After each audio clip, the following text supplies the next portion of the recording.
Today we'll talk about how can you enable quick contacts on your Getcontact app. We're going to figure out the solution on how you can do that on your app.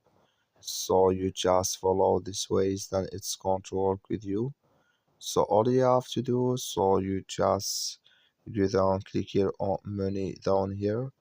When you just click on it, so then it's going to take you to this list. It's going to show for you like this here. So then you click here on settings here, just click on it. So then it's going to take you to this list. It's going to show for you like this here. Then you click here on fetch settings, just click on it.